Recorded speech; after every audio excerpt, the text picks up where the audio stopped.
Je vais expliciter de manière concise l'arrêt du Conseil d'État SA la Compagnie du Vent, rendu le 31 décembre 2008. Les faits tout d'abord.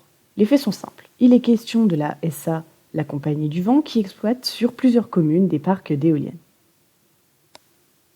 L'administration a imposé la société à la taxe foncière sur les propriétés bâties, donc les socles en béton supportant les mâts des éoliennes.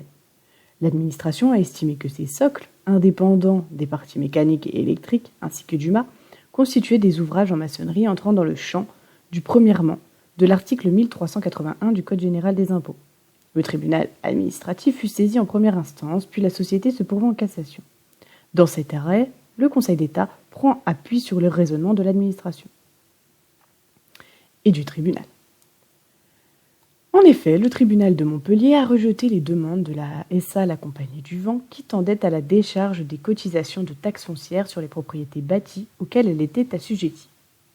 Le tribunal s'est fondé sur des dispositions de l'article 1381 du Code général des impôts, je cite, sont également soumis à la taxe foncière sur les propriétés bâties, premièrement, les installations destinées à abriter des personnes ou des biens ou à stocker des produits ainsi que les ouvrages en maçonnerie présentant le caractère de véritable construction, tels que, notamment, les cheminées d'usine, les réfrigérants atmosphériques, les ouvrages servant de support aux moyens matériels d'exploitation, etc.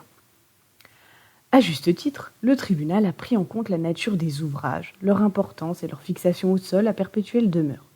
Il n'a pas commis d'erreur de droit ni d'erreur de qualification juridique des faits, ni entaché son jugement d'insuffisance de motivation en jugeant que ces socles devaient être regardés comme des ouvrages en maçonnerie présentant le caractère de véritable construction au sens de l'article 1381 du Code général des impôts, donc le premièrement.